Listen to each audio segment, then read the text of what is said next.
Everybody's the Speed Freak, so I just want to congratulate the New York Jets.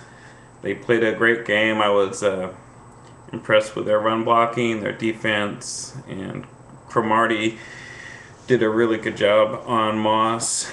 And Reeves, you guys got a great secondary, good D line. Sean Ellis, just overall very talented unit. Obviously, it was disappointing for me. The Vikings had a chance to win. All they had to do is get in field goal range, and that interception at the end killed us. Favre didn't look right. He was holding his elbow. As much as I hate to say it, we might have been better off with Jackson. And I'm saying this wearing my brand new Brett Favre jersey.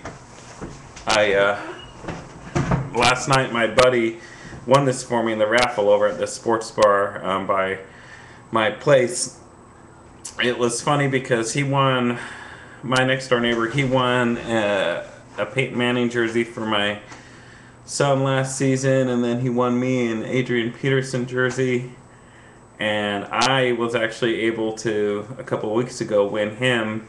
He's a Bears fan, and I won him a William Perry jersey.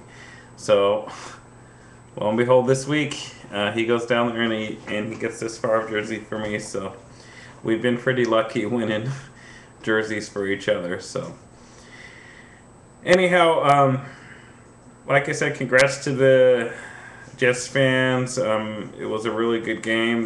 Too bad the Vikings couldn't get anything going in the first half, but that second half was. It gives me hope. It gives me hope that if the Vikings can play like that on the line like they did in the second half, maybe they can get into the playoffs. And I do think this is a team that if they sneak into the playoffs, they're going to be hard to deal with. With that defense, running game, Sidney Rice coming back, I think the Vikings can be a real force in the playoffs. But right now they're 1-3, so playoffs. Don't talk about playoffs. But this is a team that could easily win 6 in a row.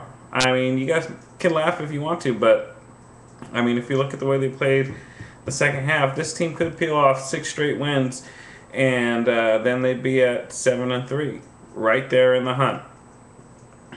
In 2008, they started 1-3, and they were able to go 9-3 the rest of the way, and they finished with a 10-6 record.